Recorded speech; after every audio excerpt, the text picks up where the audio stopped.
तो भाई लोग नमस्कार, कैसे हैं आप सभी को बता देना चाहता हूं कि भोजपुरी के दबंग ट्रेंडिंग स्टार खेसारी लाल यादव और एक न्यू मॉडल ने गजब का रील बनाया है। इसी के बारे में आप सभी को बहुत ही बड़ी खबर देने वाला हूं इस वीडियो में। हाँ तो दोस्तों, इस वीडियो को लास्ट तक देखते रहें और जो लोग मेरे चैनल को भी तो सब्सक्राइब नहीं किए हैं वो लोग कर लें, क्योंकि हमारे चैनल पर भोजपुरी के दबंग ट्रेंडिंग स्टार खेसारी लाल यादव जी का हर खबर सबसे पहले आता है। सबसे पहले आप सभी को बताना चाहता हूँ, हाल ही में भोजपुरी के दबंग स्टार खेसारी लाल यादव जी का एक बहुत ही ब्लास्ट गाना आप सभी के बीच आया था, जिस गाने का नाम था दड़िया बढ़िया लागेला।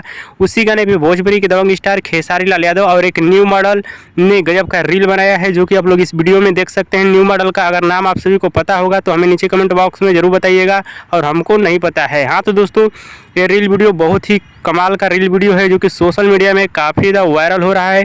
जो कि भोजपुरी के दबंग स्टार खेसारी लाल यादव जी गजब का डांस एक्टिंग करते हुए नजर आ रहे हैं। हाँ तो दोस्तों, भोजपुरी के दबंग स्टार खेसारी लाल यादव जी का ये रील वीडियो कैसा लगा हमें नीचे कमेंट बॉक्स में जरूर बताइएगा, और इस वीडियो को ज़्यादा से ज़्यादा लाइक करें, कमेंट करें, शेयर करें, सब्सक्राइब करें।